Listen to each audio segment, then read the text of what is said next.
Well, welcome everybody. Here we are talking about coaching. My name is Yannick. As always, I'm here with Siawash and Nicki. Hey. Hey. Good to see you. Let me jump straight in. I have a question I'm bringing out of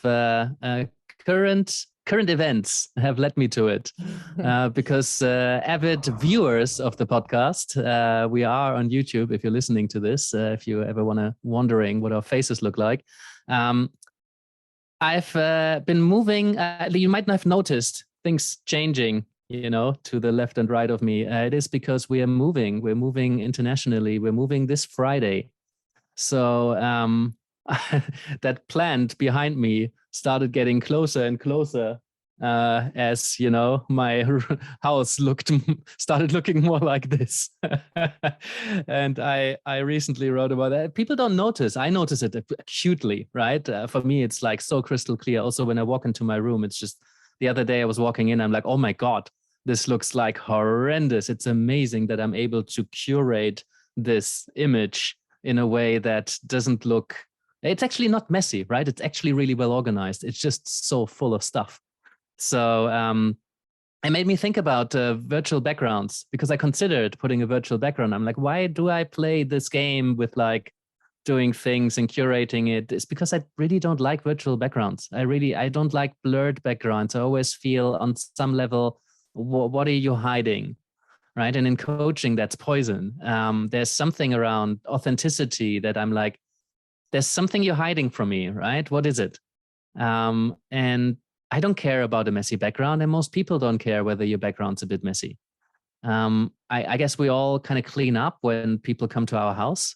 I think there's a professionalism element when it comes to the state of our consulting room, and on Zoom, that's the consulting room, right? So it might be a bit messy if there's like a couple of cups or some empty water glasses. I usually clean up a little bit right before a new client comes. And I think that's fair that we're doing that. And I got challenged by someone, Evelina, I think it was. Thank you so much.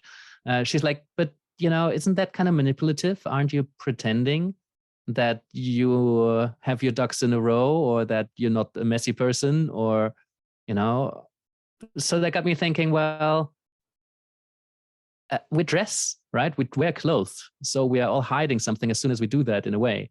Also, I think, there's that professionalism element.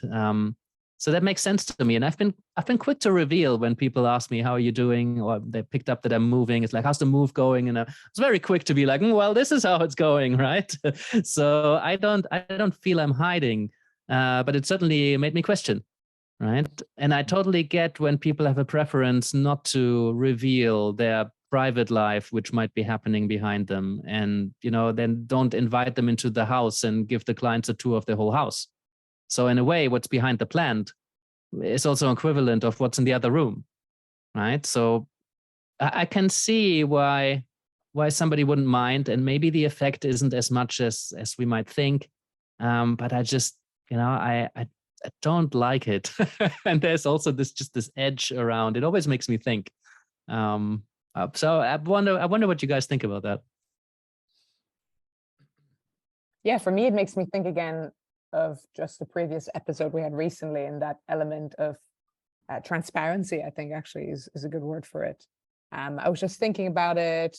Obviously I'm currently in a situation where I'm moving around and I don't really have a totally private space, nor a space that I have control over compared to when I'm used to be settled in my flat in London and had a dedicated space and kind of invested some energy and effort into making that a welcoming and serene background for my clients, right? I think you said the word professionalism. That's what struck me as well. I think, if we have a set office space, I would consider it part of my professionalism to prepare it and make it ready for in-person clients or clients on the screen. Yeah. But then as long as this is professional, really this matters. Yeah. Right. So as long as that's professional, then it's professional. So does it really matter what's happening in the background? I mean, I think to a certain extent, like in the environment I am, there can be distractions, and that could be distracting for a client or a viewer. I think the occasion on which I would blur my background or have a different background, I would do that. Probably I would flag it with the client. I'd say like, hey, I'm currently, in a setting over which I have very little control. So, if you want to see it, here it is. And now I'm going to put on a blurred background or another kind of background for the benefit of their experience and not having the distractions. I had a client actually who used to blur his background. I didn't find that disruptive, but I wonder if the other way around, from the client's perspective with a coach, I think it's maybe a different expectation. Yeah. And I think that distraction piece is a really important one because that's in the client's interest. You don't want their eye to get caught by the cat that is running around in the background. I get distracted by cats, but positively. Sometimes we can use these kind of situations for the sake of the coaching, but like if there's movement, if there's a car drawing behind the window, or there's some traffic, or like it's private because you're using headphones and everything, but like occasionally there's somebody walking through the background, doesn't necessarily mean that's unprofessional, but it means that you're protecting the client from that kind of distraction so that they can really focus on what matters, which is the relationship between the two of you.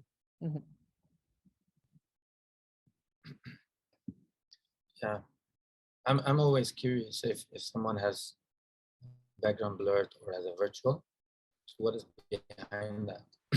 Also to like, and I think it's a little bit what Nicki said, but it's like, if it's a client, I'm curious to like, what's the meaning they're creating around it?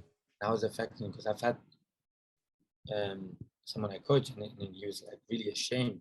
There's so much shame around like if you would only see like what's going on here, and I was like, show me, and I was like, let me show you, like, and it wasn't so much different. Like, right?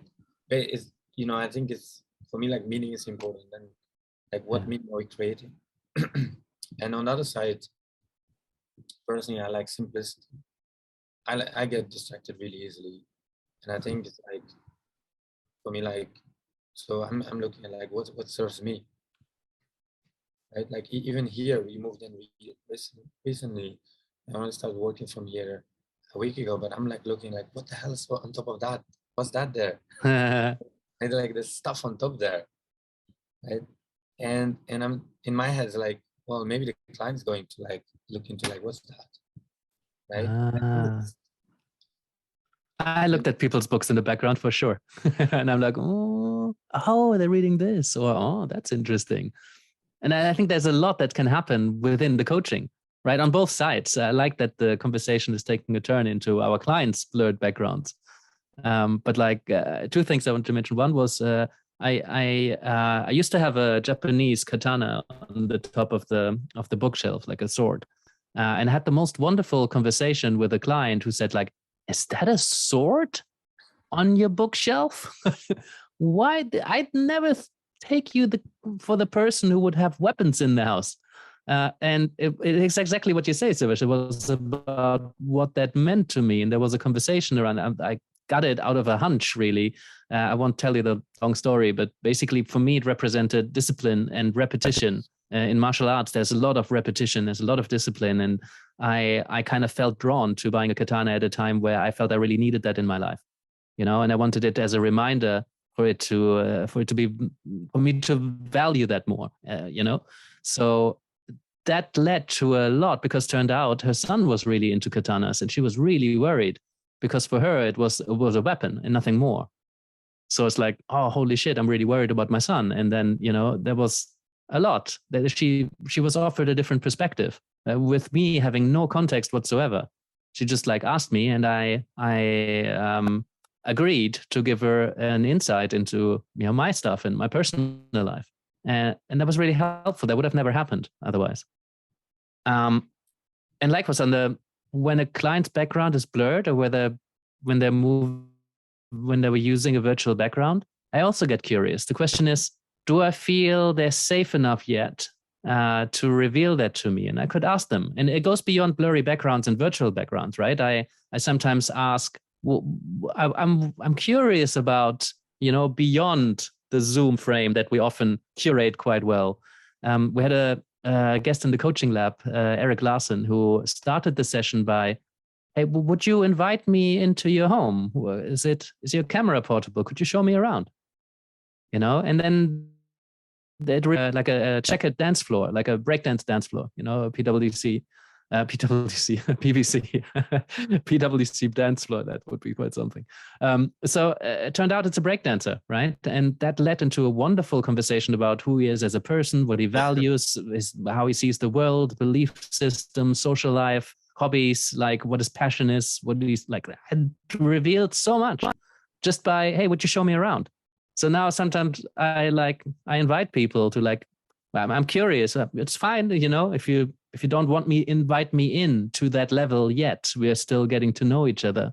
But like, that can be a fantastic coaching session if we get curious about that.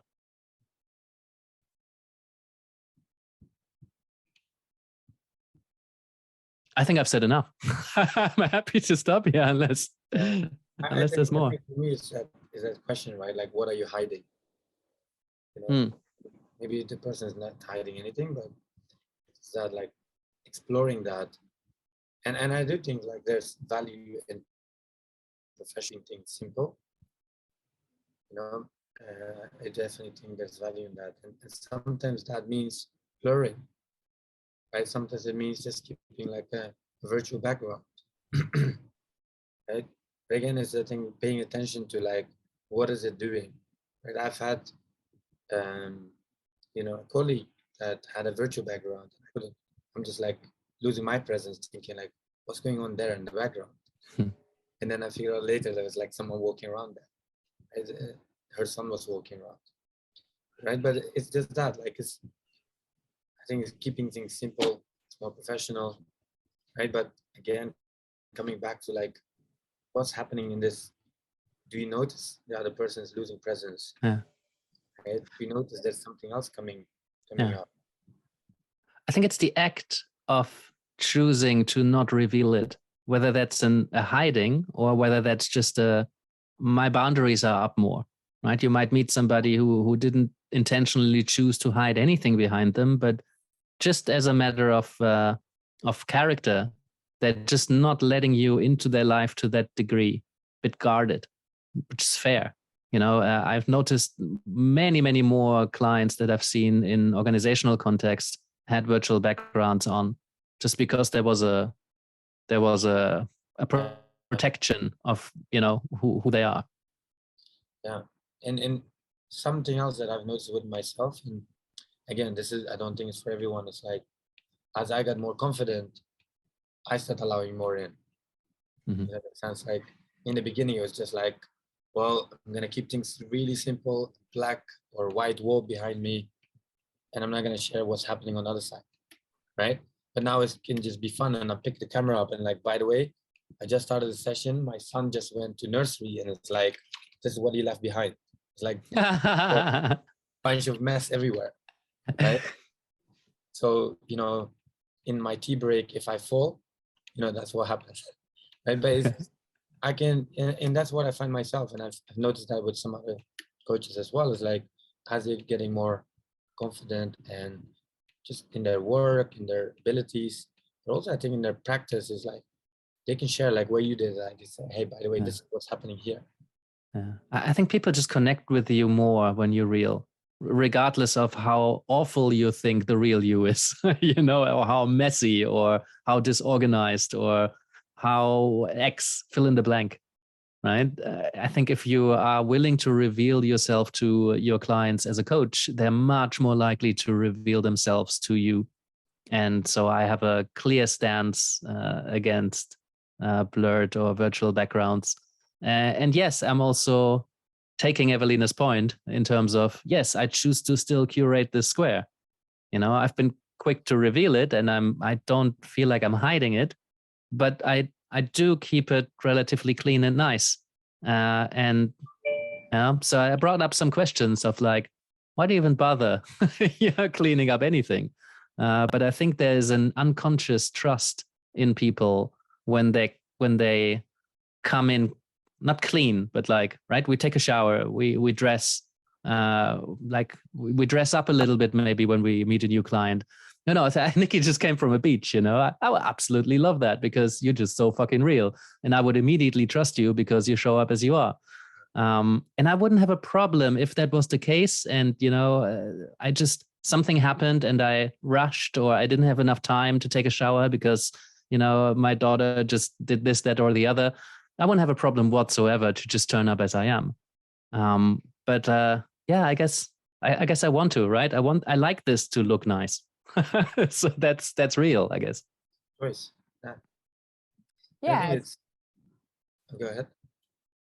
Yeah, I was just going to say, it's just, I don't think I had a strong feeling for or against before, and I don't think I do now, but certainly what I feel I'm getting out of this conversation is the fact that maybe I hadn't even thought about it that much before, even though I've definitely been in a situation where that's been applied to my coaching scenario.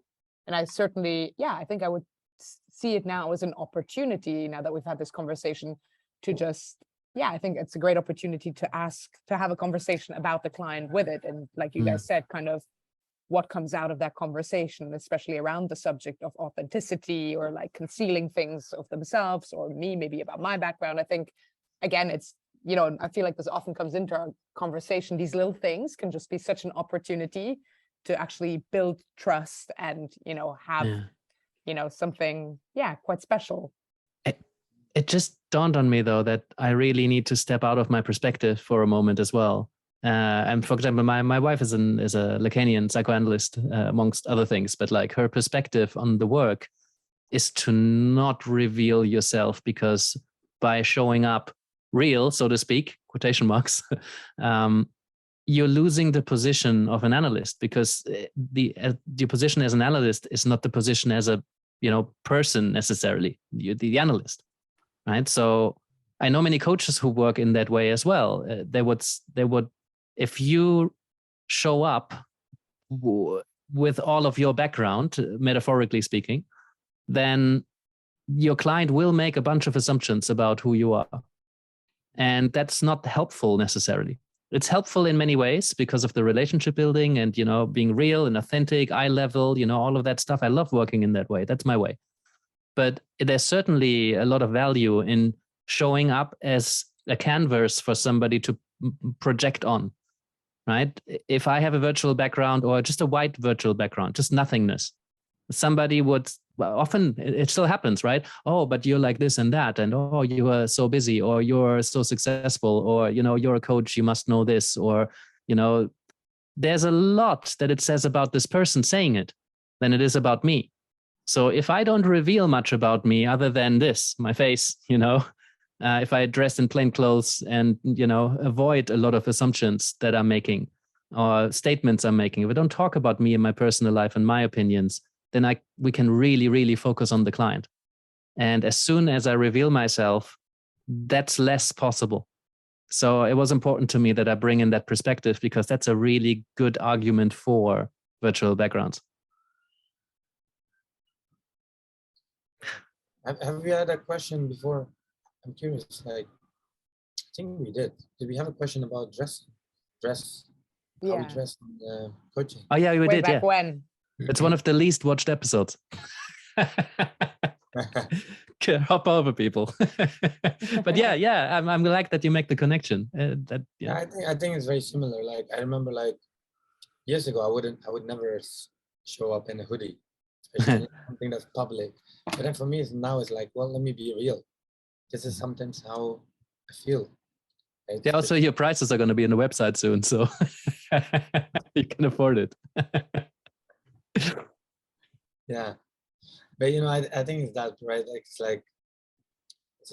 it's that playfulness, and I think there's no right or wrong. Like, you can create this business, right? You can create this life, and in a way, like, just understanding like the impact of everything.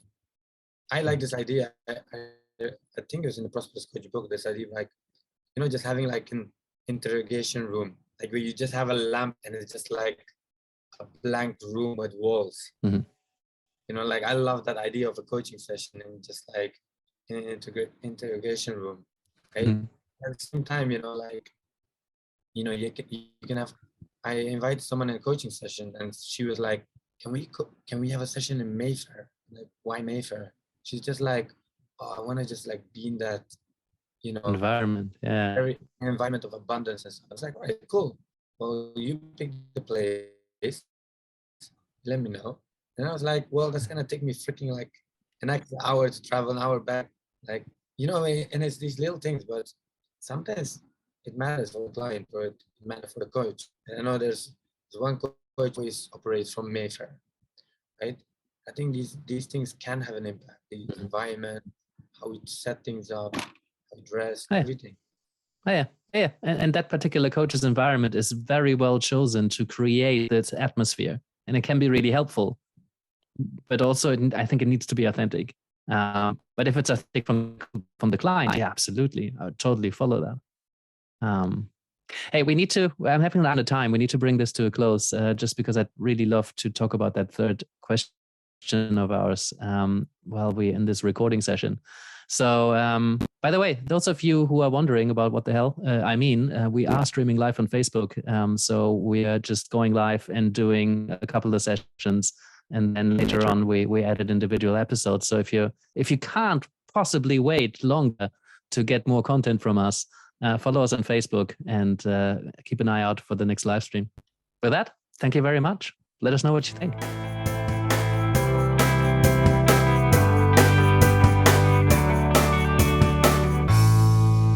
Thank you for being with us today. I appreciate your commitment to learning and growing as a coach. Just a few things before you go. First of all, we're doing this for you, so if there's anything you'd like us to talk about, do send us a question. Secondly, we're not doing this for profit, so we rely on your support to help us reach as many coaches as we can. So if you can send this episode to a friend or tell a fellow coach about what we're doing here, maybe you can subscribe or leave us a review, or even support us on Patreon. That would be amazing. And lastly, you can find us across all major platforms. So whether you like to watch or you like to listen or you like to download episodes and listen to it in your car while you're driving through somewhere with no internet, you can do so too. And that's it from us. Thank you, and I hope to see you next time.